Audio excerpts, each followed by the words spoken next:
minutes, we'll tell you why this is the biggest global event, and we at NDTV will keep giving you the very latest on it. On your screens right now, viewers, are those latest visuals that are coming in. Global leaders, monarchs, heads of states, all are there in Vatican to pay their last respects to Pope Francis.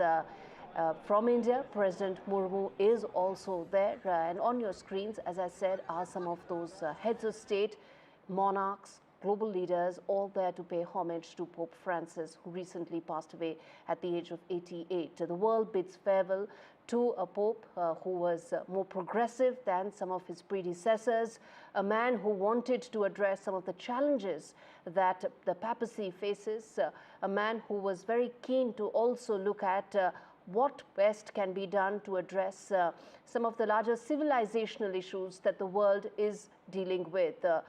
The Pope was also at the forefront of issues related to immigration, issues related to women's rights, and what best he could do to address them. It is said that while it is impossible for a single Pope to change doctrine, but it is possible for a Pope to address the issues with the same doctrine through a personalized approach. And that's exactly what Pope Francis achieved. He became Pope after his predecessor decided to not pursue at the age of 85. In 2013, he became the Pope, and since then he has led Vatican, led the Catholic Church in addressing, as I said, some of the core fundamental issues the world is facing, immigration being one of them. He wanted to address poverty. He wanted to ensure that the Catholic Church stood for the poorest of poor and those who stood at the last of the line. Let's also now get in some updates and in fact reporters joining us on ground to give a sense of what lies ahead, what would be the course of the next 3 hours. In fact, this entire ceremony is likely to stretch for about 4 to 5 hours. We will talk about that. Ollie is standing by from Vatican City to talk to us about what can we expect. The ceremony is supposed to start, Ollie, very shortly. We are playing those visuals on our screens. Talk to us about the solemn occasion, the lakhs of people who are there right now to see the Pope for the very last time, and what can we expect from the ceremony that will start in about 90 minutes from now.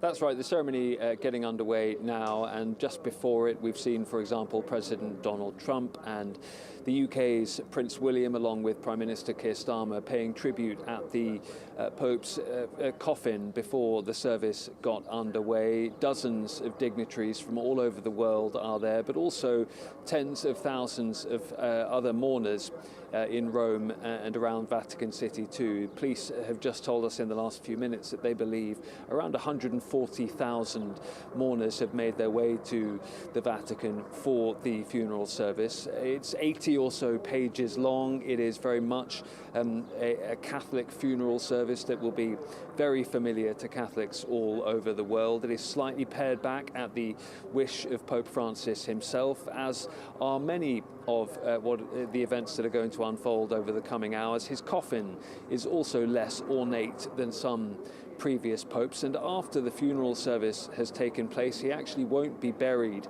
at the Vatican like popes have been for the last 100 years or so. The coffin will move through the streets of Rome to a nearby Santa Maria Maggiore venue, which is a church that the Pope visited 100 or so times during his papacy. He was very fond of it. He often prayed there, and that's where he has chosen to be buried. And the route that the coffin procession will take through the streets of Rome, it's not very far, but that will also be lined by tens of thousands of mourners who've come out to pay their final respects as the Pope moves towards his final resting place. And the fact that Pope Francis' last wish was that he wanted to be buried not in St. Peter's Square, but not in the St. Peter's Basilica, but at the other basilica you mentioned in Rome. It also pretty much is in line with what his papal legacy was, which is that he did not want to stand for pomp and protocol as much as some of his predecessors. That's right, and that's reflected throughout today as well. For example, we're told that there will be some prisoners in attendance at the funeral service, and that was a recurring theme during his papacy. He often met with prisoners here in Rome and would wash their feet, and spent his whole papacy trying to make sure that he was pursuing the interests of ordinary people and ordinary Catholics all over the world, working on issues related to vulnerable people as well. He made a lot of pronouncements, for example, related to migrants and immigration, a key issue here in Italy, but also in other countries around the world. Francis was known throughout his career as being a person who forewent the trappings that would normally come with his office. Even back in Argentina, he was well known for cooking his own meals and taking public transport. Here at the Vatican, he took on a modest apartment in the Vatican rather than the palatial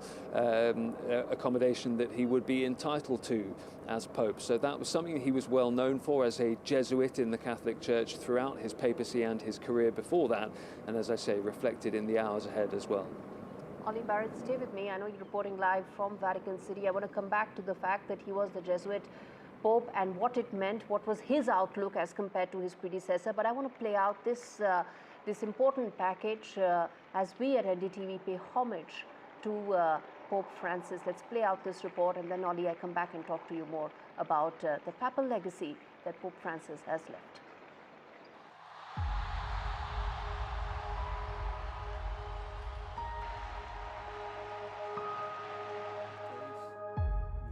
A spiritual giant is no more. Pope Francis, the leader of the Roman Catholic Church, has died at the age of 88.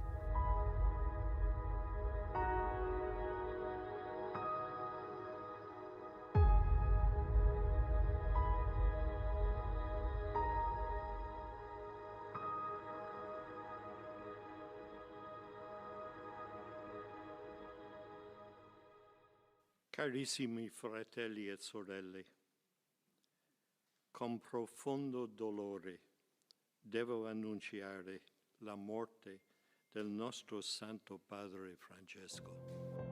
Born Jorge Mario Bergoglio in Buenos Aires, Argentina, Pope Francis had many firsts attached to his name. The first Jesuit Pope, the first from the Southern Hemisphere, and possibly the first Pope to have an inclusive stance on homosexuality. Se una persona è gay e cerca il Signore e ha buona volontà, ma chi sono io per giudicarla? That now iconic phrase, "Who am I to judge?" became a testament to his desire to bring back people to the church, no matter their background. His progressive views came to the fore once again in 2015 when he urged the world to take climate change seriously and protect what he called our common home. With his message always grounded in dialogue, peace, and human dignity, he reached out to Muslims, Jews, atheists, and even those estranged from the church. Though his health declined for the worse this year, Pope Francis continued to lead with resilience. In one of his last public appearances, just hours before his death, he appealed for global peace. Fratelli e sorelle. His papacy will be remembered not just for his revolutionary views, but also for how deeply he cared for people from all walks of life. Bureau Report, NDTV World. Indeed, and in fact, the two things that Pope Francis talked about at several occasions, the two issues that he felt very deeply about was climate change, and the other, of course, being around the fact that what best can be done to make the papacy that much more inclusive. And Ollie, I want to ask you on that front, which is, he mentioned about climate change more than once. That was an issue that was very close to his heart, along with, of course, embracing homosexuals. The comments that he made really meant that the church had moved forward in the single Pope's tenure. The church had moved forward maybe by a century.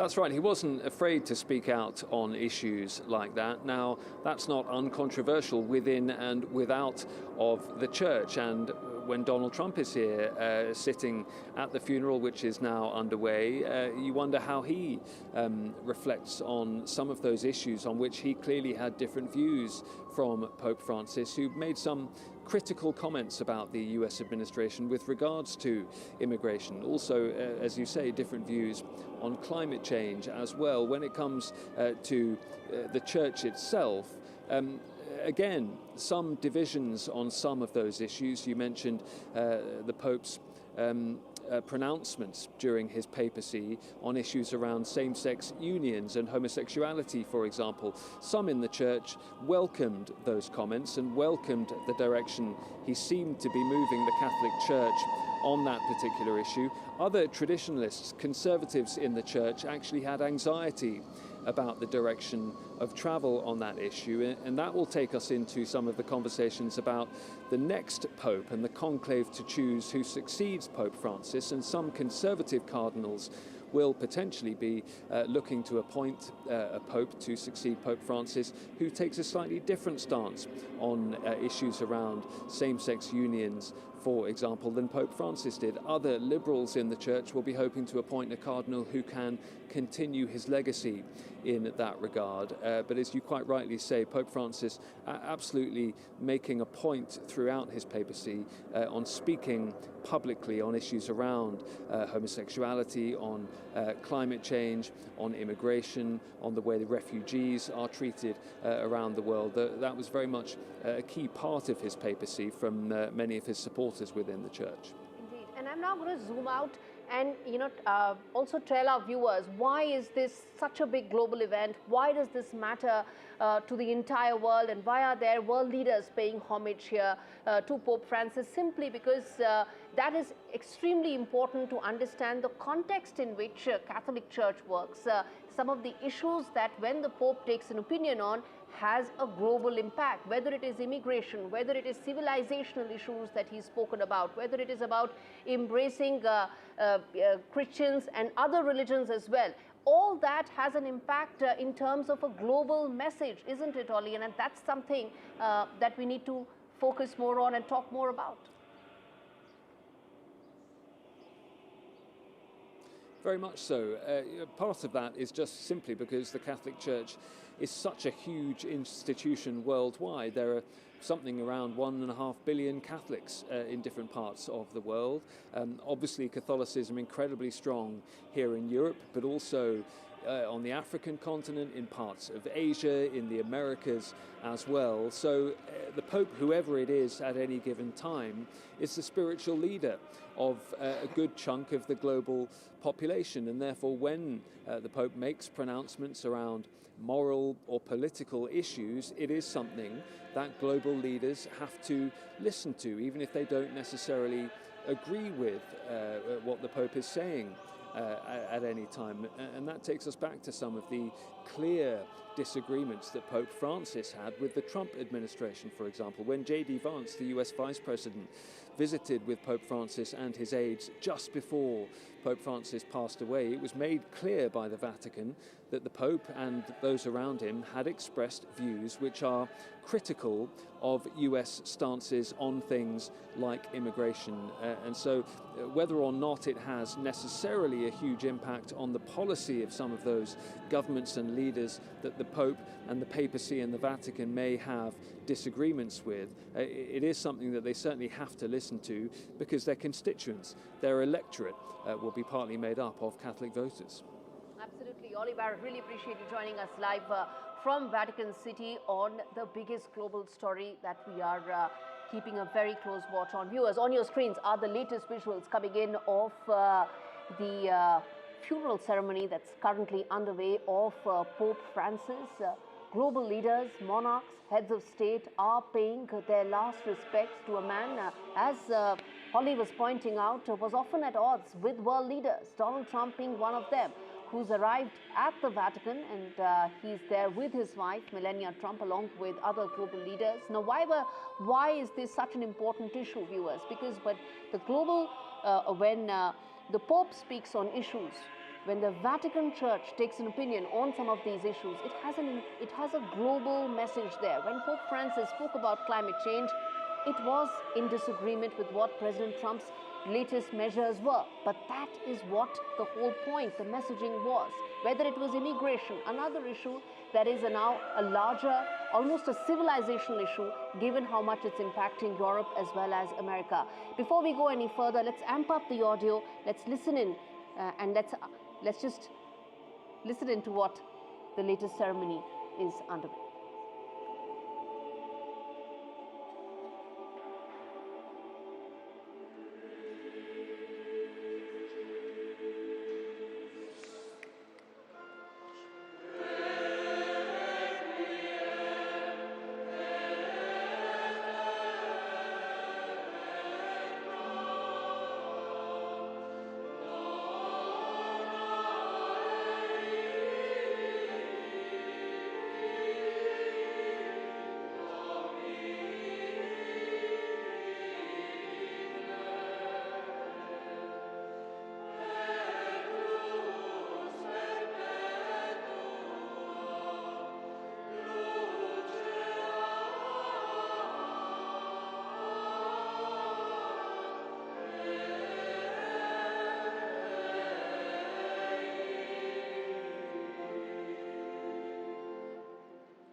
All right, let's now get in David Willey. He's a former BBC Vatican reporter joining us live to talk more about the significance of this ceremony, the impact, and of course, what lies ahead. David, really appreciate you joining us live on NDTV.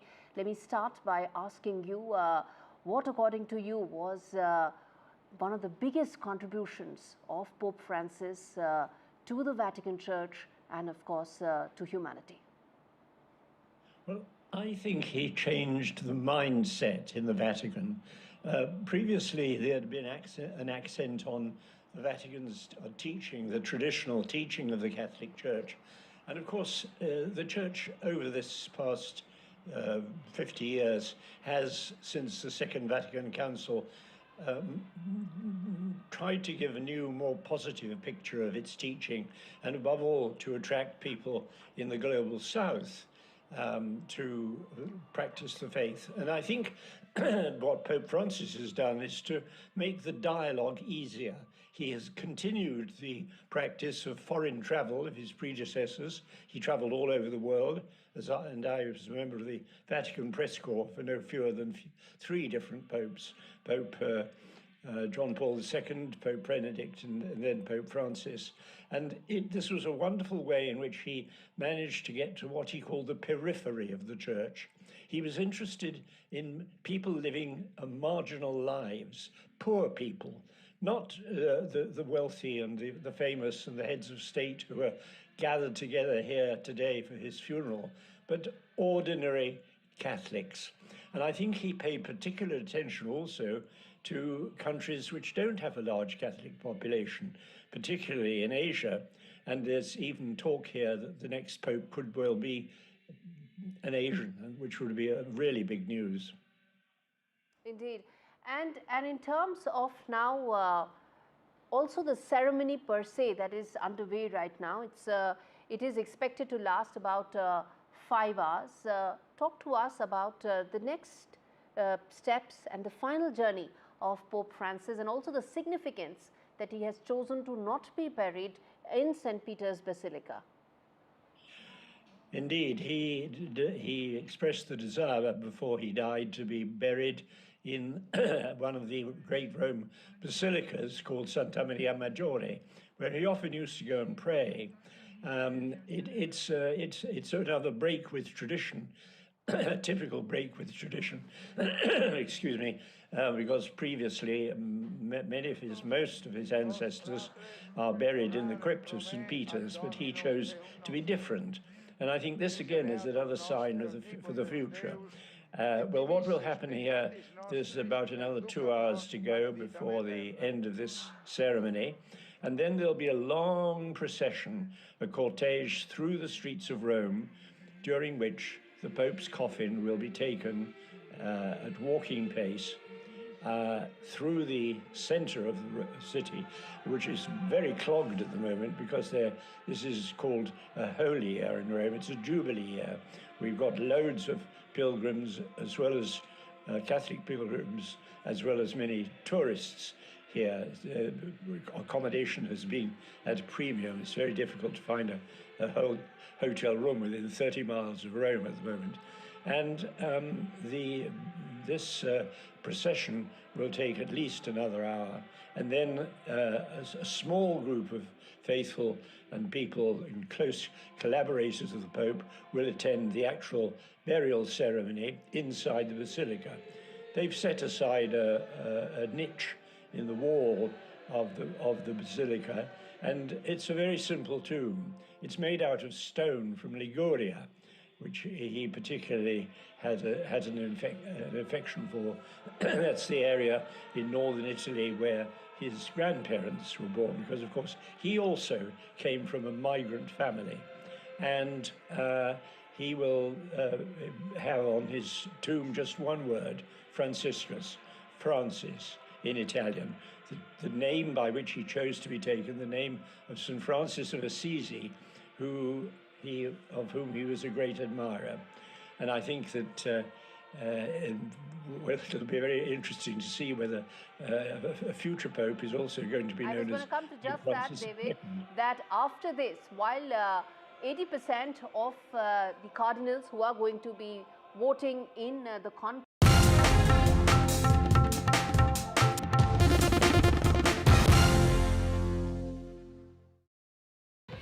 we all love a bargain, like these flatmates who switched to Vodafone and are now paying less for their full fibre broadband, which means they can still stream 2 shows at the same time.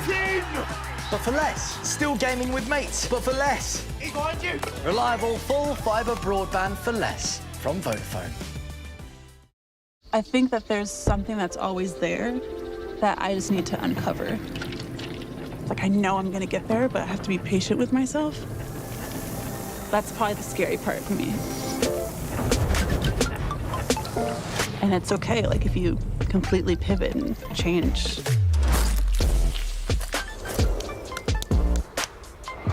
You know, you have to be comfortable with that. I'm in. Okay, now, you can have a great first day. I promise, all right? Give me that. Your donations helped 3D print his heart to guide his surgery, and saved his life with a groundbreaking innovation.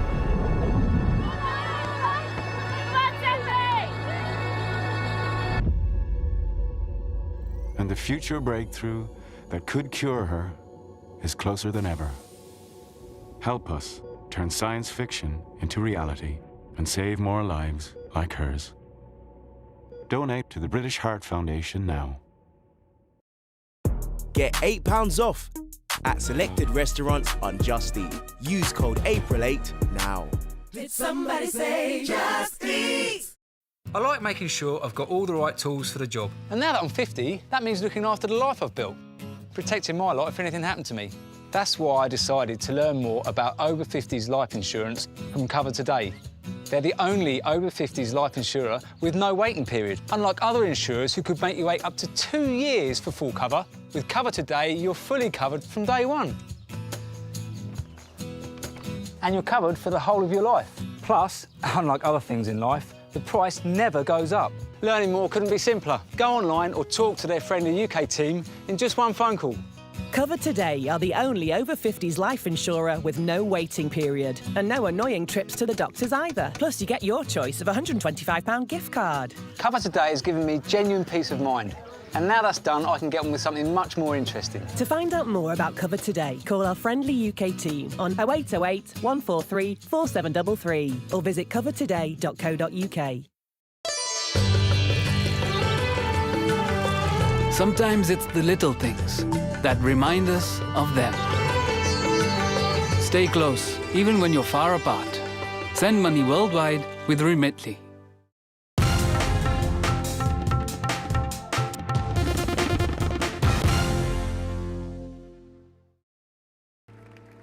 In theory, theory, any Roman Catholic man who has been baptized can be considered for election to become Pope. The cardinals, however, prefer to select one of their own. Voting happens inside a guarded environment, and the interaction of cardinals from the outer world is restricted to remove the chances of collusion of votes. A two-thirds majority has to be achieved. Currently, there are about 140 cardinals who are eligible to vote, with each cardinal voting through a ballot paper. No one can get inside the Sistine Chapel during this selection process. One gets to know the result through the smoke that comes out from the Vatican's rooftop. If a pope hasn't been chosen, the ballots will be burnt along with a chemical that makes the smoke black. White smoke indicates the selection of the new head of Roman Catholics. Within 30 to 60 minutes of the release of white smoke, the newly elected Pope appears on the balcony overlooking the St. Peter's Square, signaling a new chapter in the history of the Vatican. Bureau Report for NDTV World.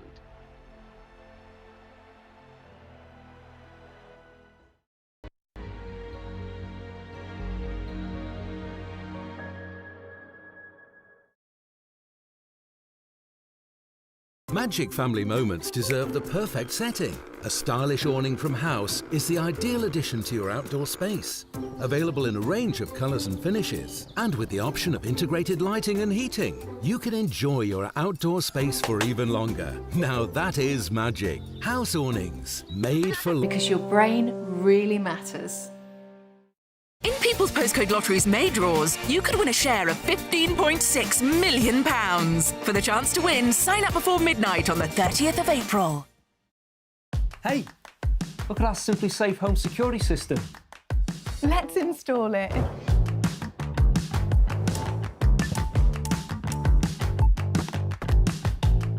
We need another camera. What for? The collectibles. What? Now you've got a camera each. Yay! Systems start from under £200 when you buy a professional monitoring plan. There's no safe like Simply Safe. We know travel can be confusing. That's why I use travelup.com. You can upgrade your seat, one way or return, increase your baggage allowance, filter by flight time, journey duration, and customer rating. And while you're away, Travelup has you covered. From weather updates and on-demand taxi services to event and excursion tickets, all at your fingertips. Book now on travelup.com or call 0207 580 5000. Travelup, flights, hotels, holidays. Pope Francis' funeral, where heads of state, monarchs, global leaders are all congregated to pay their last homage to Pope Francis, who's making his last journey today.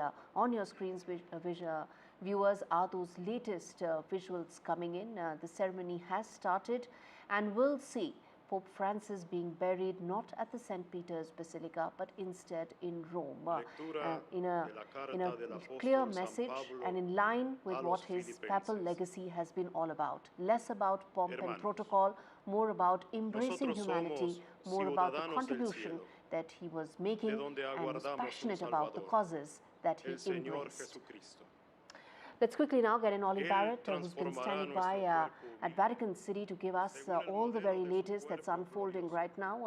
Ollie, talk to us about the proceedings that are underway, what all is likely to happen, to understand the process and the entire ceremony in detail.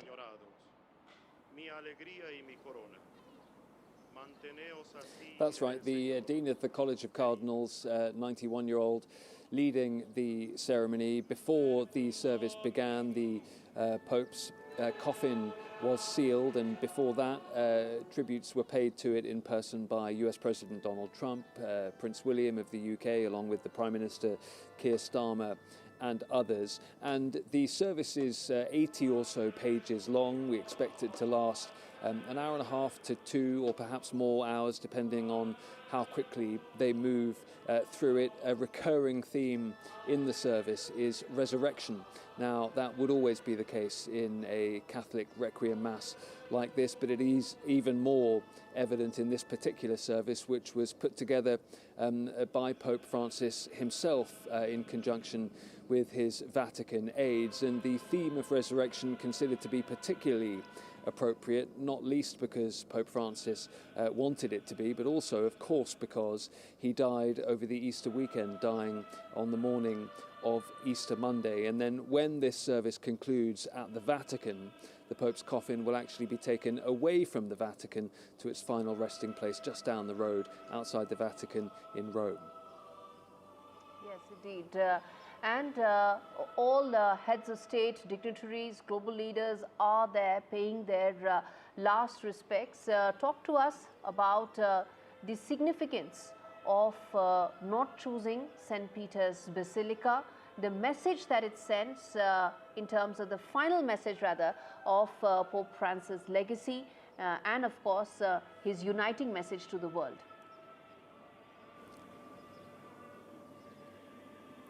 Yes, the Santa Maria Maggiore resting place that he has chosen was a very special place to Pope Francis. It means that he's the first pope not to be buried in the Vatican for over 100 years, but he used to visit the Santa Maria Maggiore church repeatedly during his papacy to pray. He went there, we think, over 100 times during the period in which he was pope, but also before that when he was living here in Rome and working at the Vatican. It is partly because he was so devoted, Pope Francis, to the Virgin Mary.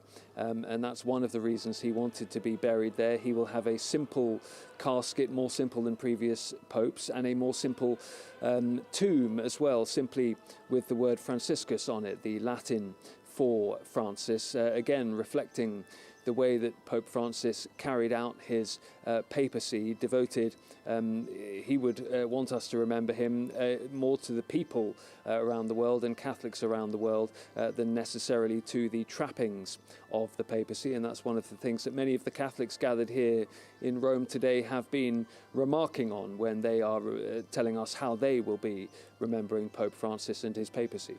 Indeed. And also there have been about lakhs and lakhs of mourners who are gathered at St. Peter's Square in the last 24 hours. Have you been able to speak to anyone in terms of what they thought was the biggest contribution of Pope Francis, how Pope Francis changed their life, his thoughts, his beliefs, how that shaped their views and their religious beliefs? Absolutely. Catholics have come from all over Rome, all over Italy, all over the world to be here. And many of them have been telling their personal stories about exactly why they wanted to do so. It may be that some had met him previously. It may be that some felt touched by things that he said during his papacy, things that he did during his papacy. And as you say, many of the Catholics that are gathered here in Rome do talk about the fact that they feel Francis represented them and their issues, their problems, their needs and their feelings and their spirituality.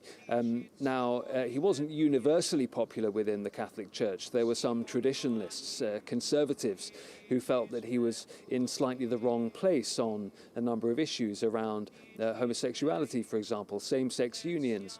Some conservative American Catholics felt that he was too sharply critical of the United States when it comes to immigration, for example. But for the thousands of Catholics gathered here in Rome, many of them, as you quite rightly say, have personal stories and reasons to be here. And in terms of the number of them, the Vatican says that over the preceding days, over 250,000 people filed through St. Peter's Square to view Pope Francis's casket. And at the beginning of the funeral service today, police here in Rome are saying that they think there were around 140,000 people gathered in and around the Vatican for the service itself.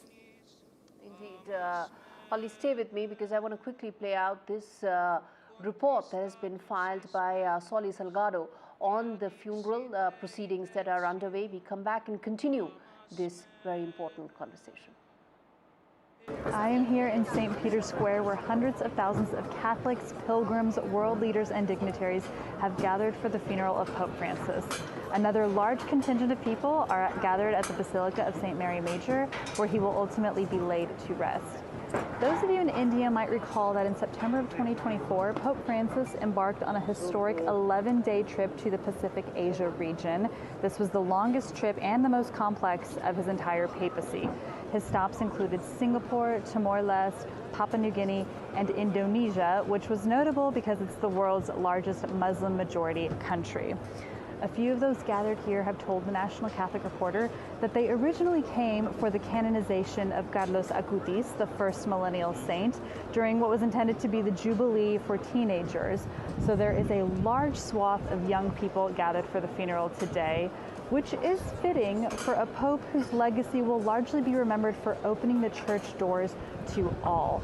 This included listening directly to the people by hosting a number of synods during his papacy, aiming to bring the church to meet the people where they are and listening to their concerns and trying to be practical about church teaching. He published an encyclical on the environment. He uplifted women and Catholic sisters in leadership roles at the Vatican. And importantly, with matters of sex abuse in the church, he worked toward accountability and transparency.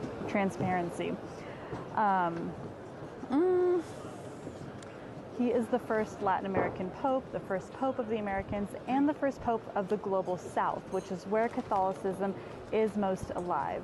Whether or not the church will stay the course and try to follow Francis's legacy with his successor will remain to be seen in the coming weeks. But today, we honor the memory and work of Pope Francis. All right, let me go back to Ollie Barrett, who's with me from Vatican City. Ollie, the one thing I want to ask you about is the fact that how much of a difference did Pope Francis' papacy make to ensuring that women have more say, more representation as far as the Catholic Church is concerned? Talk to us about that. There, I think a lot of people have said that the contribution of Pope Francis has been remarkable.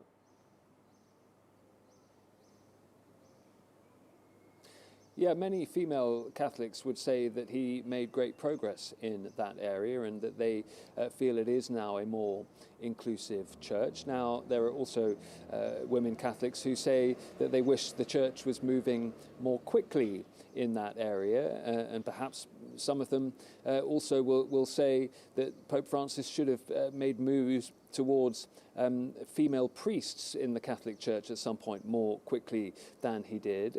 That's not, of course, what conservative Christian traditional Catholics would believe, and it's just one illustration of the difficult balance that the Pope and the Church have to strike on a series of issues, and that the next Pope will also have to grapple with as well. But I think whether they necessarily agree with the positioning of Pope Francis or not, most Catholics will tell you that he did make the Church more inclusive during the time that he was in office, with his words as well as his deeds.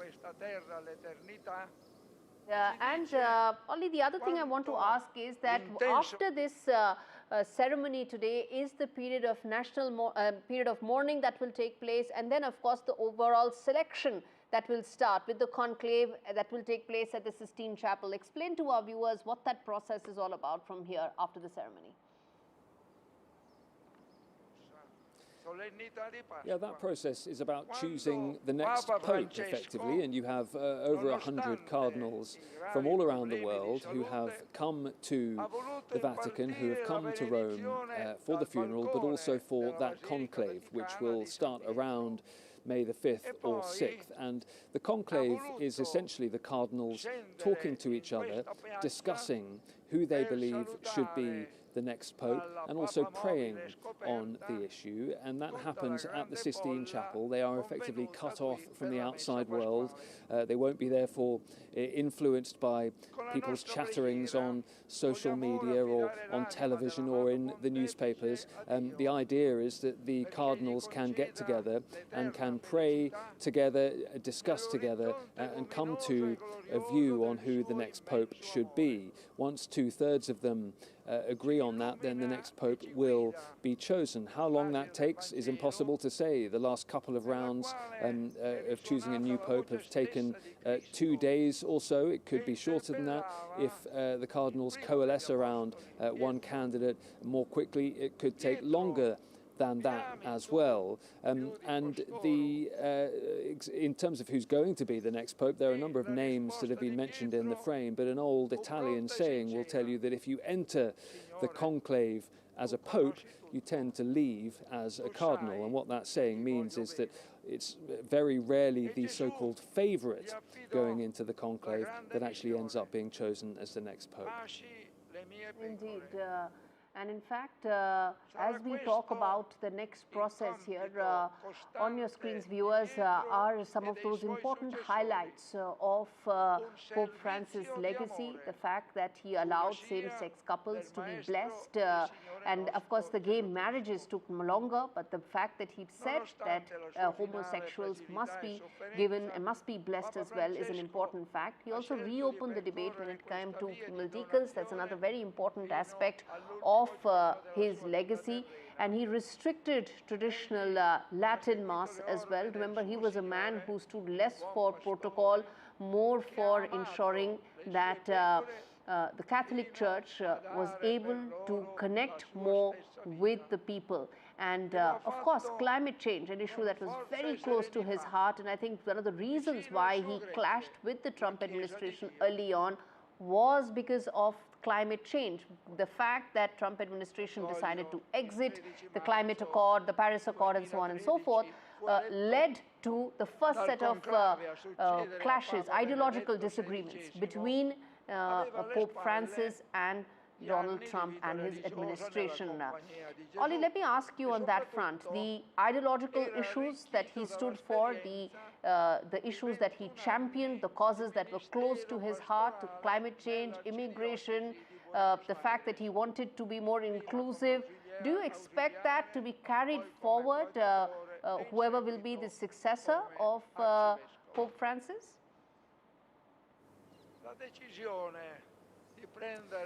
Well, it's very hard to say because of how the conclave works, and what many have predicted is that because Pope Francis himself appointed many of the cardinals who will make the decision, some experts and analysts have said that makes it likely that the next candidate will be someone who carries on the legacy of Pope Francis, that thinks in the same way that he did on those issues that you mentioned. Now, the opposite could also be true.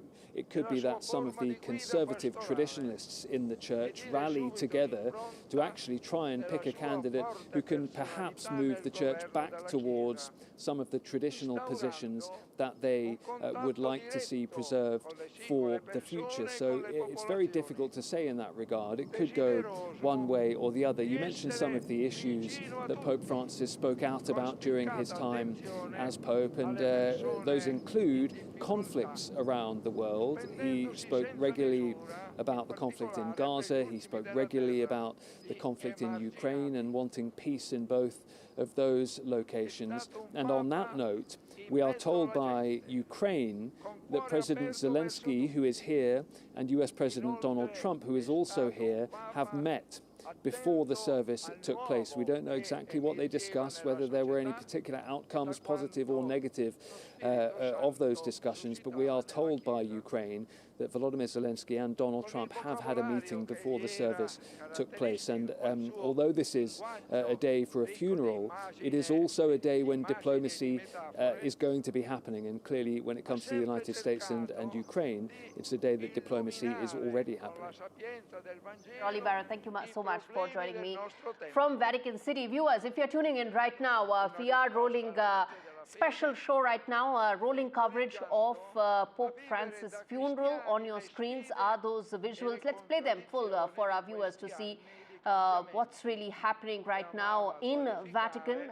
Leaders from 170 countries have congregated to pay their last respects, final respects to Pope Francis. The ceremony is underway, being led by Cardinal on your screens right now.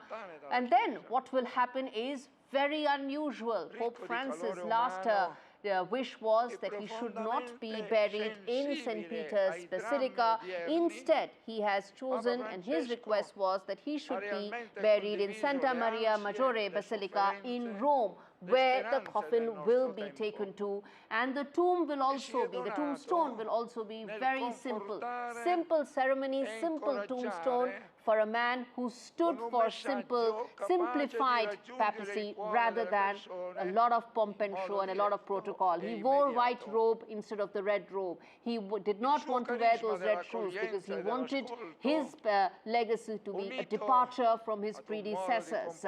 But what happens next is something that hasn't changed for 800 years, viewers. And I'm going to get David Valley to talk more on that, which is the next steps. For 800 years, this has been the process that the Catholic Church has followed to choose the next pope, to elect the next pope, which is going to now be through, of course, the Cardinals meeting at the conclave at the Sistine Chapel, and that is when the world will know who follows Pope Francis. I want to ask you first, David, about the fact that Pope Francis was a Jesuit. How much of an impact did that have on his outlook, on his worldview? And do you think that is now going to shape papacy, irrespective of who comes after Pope Francis as the next leader of the Catholic Church? Yes, I think that the background of Pope Francis is going to affect the future of the Catholic Church simply because most of the cardinals who will be choosing his successor were chosen by him. Clearly, what he has changed is to appoint cardinals from all over the world. Previously, it was above all Europeans and above all Italians who controlled the church. Now, the field has been thrown wide open, and they're even talking about an Asian pope for the first time. Clearly, it's unlikely that you'll get a pope from a country like Japan, for example, which has less than half of 1% of a Catholic population. The favorite clearly would be the Philippines, which is very, very Catholic. It's something like 80% of Filipinos are Catholic, for reasons unconnected with the Philippines, because it's a relic of colonialism by Spain, the fact that it used to be a Spanish colony. But I think that it would have been in Francis's vision that the church leadership should shift around the world. And of course, there has also been the idea mooted that we should have our first black pope, an African pope. The problem with the Africans is that they tend to be more traditionalist. Pope as an African pope?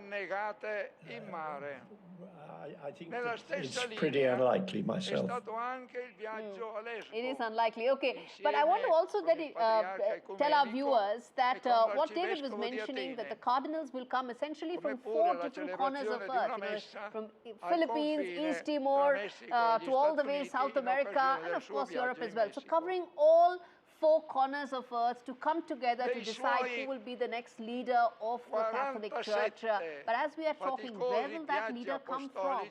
Given the fact that concerns and challenges and issues that need to be addressed are everything from immigration to climate change, to some of them are civilizational, some of them are also about taking the legacy of Pope Francis forward, and the ultimate clash that Catholic Church faces, which is the fine line between progressives and the ones who want to, of course, hold on to tradition and are more conservative in their approach. And David, let me ask you this quickly, which is that there are, of course, 80% of the cardinals are chosen by Pope Francis, but is that an indicator that the next pope may actually be more progressive? Or do you think there's more than what meets the eye here, and we'll have to wait and see how that process unfolds. It all depends what you mean by progressive, because of course the church would argue, the church leaders would argue that already they've made a lot of changes since the Second Vatican Council, which was back in 1962, which was regarded as a great reform. When, for example, the Latin Mass was abandoned in favor of the Mass being said in different languages. Although you'll notice this morning this particular Requiem Mass for the Pope, the funeral Mass, is being celebrated not only in Latin but also in many other languages as well. So I think another idea which is going to be circulating among the cardinals is perhaps we need a Pope who speaks fluent English. His predecessor, Pope Benedict from Germany, spoke fairly good English. John Paul II, who reigned here in Rome for 25 years, and who I had the honor of accompanying on many of his foreign travels, including to India, didn't really speak at all very well. And I think that a Filipino cardinal, for example, is the name of Cardinal Tagle, who works here in Rome at the Vatican, has been mentioned, who speaks 7 different languages. That would be an immense asset to the Church in putting out its message, because clearly in the modern world, leaders, both political and religious, need to be able to express themselves to as wide an audience as possible. Right. And that will be a consideration, I think. That's a very important point you've made, sir, which is that the Catholic Church will have to also look into the fact that who would be best placed to communicate the message of Catholic Church to the world, and that could be, it's not a deciding factor, but of course a very important aspect. Thank you so much, David Wiley, for joining me live to understand what could be the next process and why what we are seeing right now is going to be that much important for world politics, and of course also the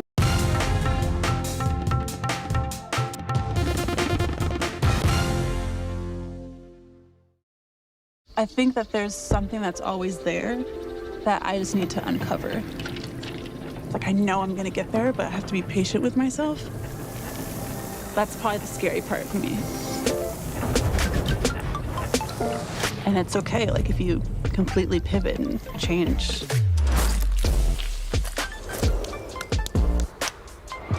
You know, you have to be comfortable with that. Don't miss Sharp's half-price spring savings. Get Sharp's bespoke fitted furniture for every room, from living spaces to home offices and bedrooms. Many ranges are now half price, including our must-have Manhattan range. Our exclusive Space Plus system means we won't be beaten on space. Plus, you get our 15-year guarantee for total peace of mind. Refresh your home with Sharp's this spring. Book your free home design visit today at sharps.co.uk.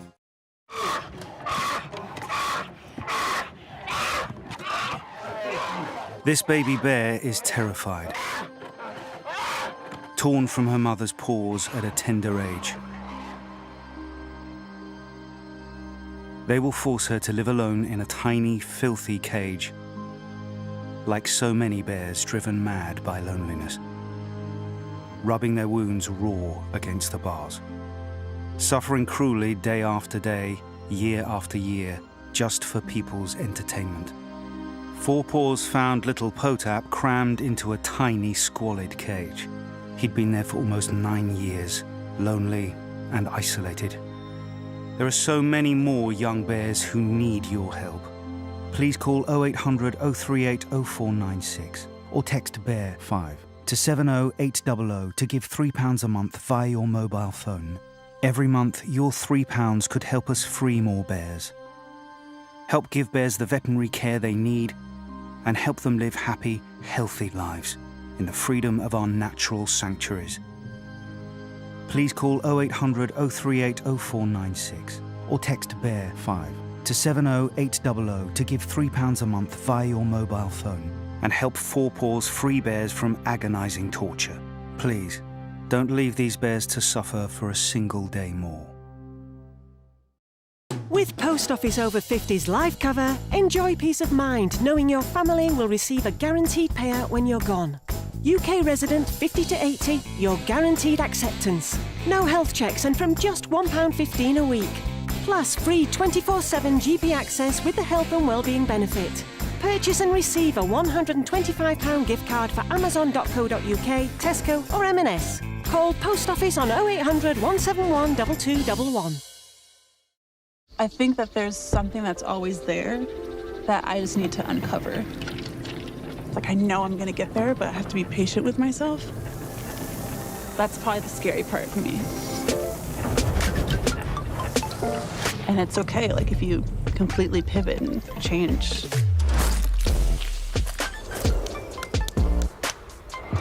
You know, you have to be comfortable with that. Ladies and gentlemen, Britain hasn't been so great of late because the country hasn't been eating enough Weetabix. Makes sense. I've been eating croissants. To whoever's in charge of fixing potholes, VAR, and drivers who park like this, we must say, have you had your Weetabix? With retirement round the corner, I want to spend more time with my family and less time worrying about the numbers. Which reminds me.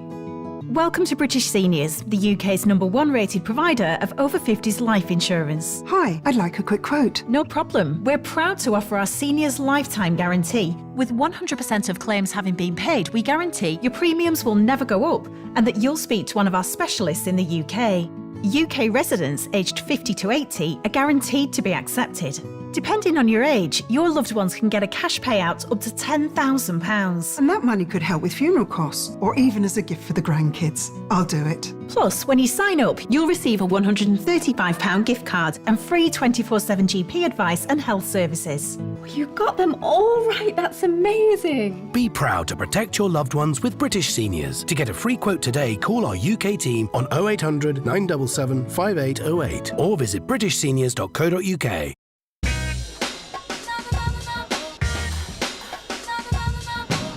Love that.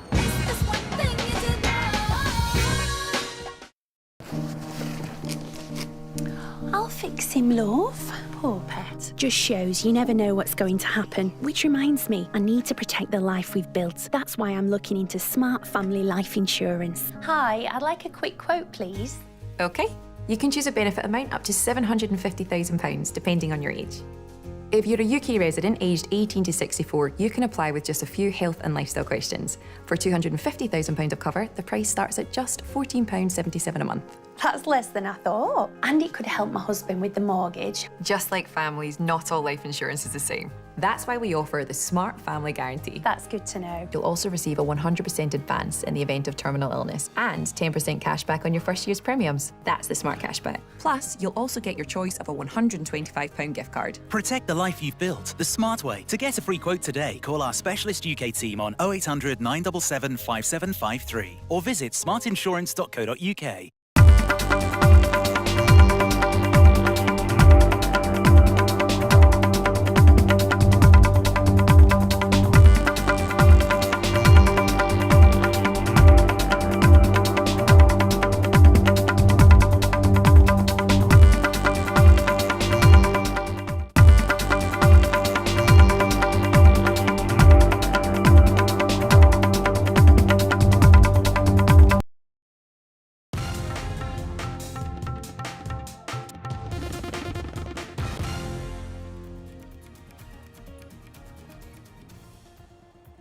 India's crackdown on terror continues. Anti-terror operations intensify in Jammu and Kashmir's Anantnag.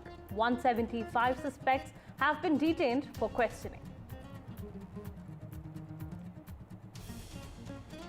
5 more terrorists' houses demolished in Jammu and Kashmir.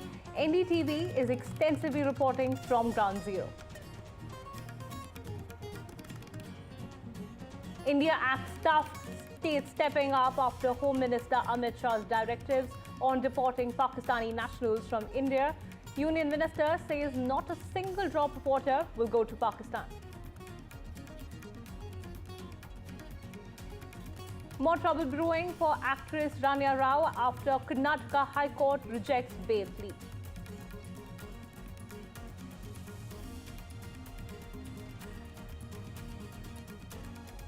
Funeral of Pope Francis begins. President Murmu, US President Donald Trump, Zelensky in attendance.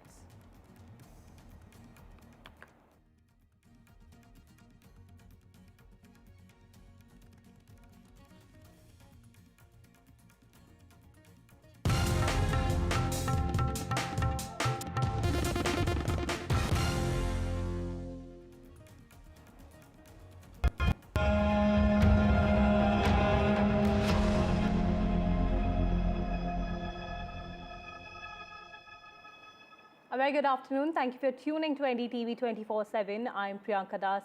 Now, India has ramped up its crackdown on terrorism in Jammu and Kashmir.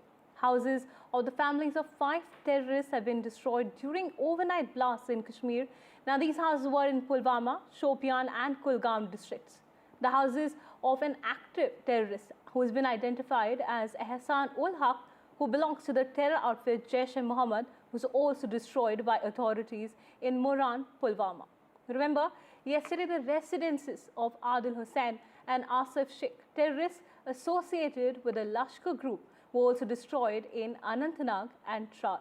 Remember, both of these were also suspected to have been involved in the Pahalgam attack.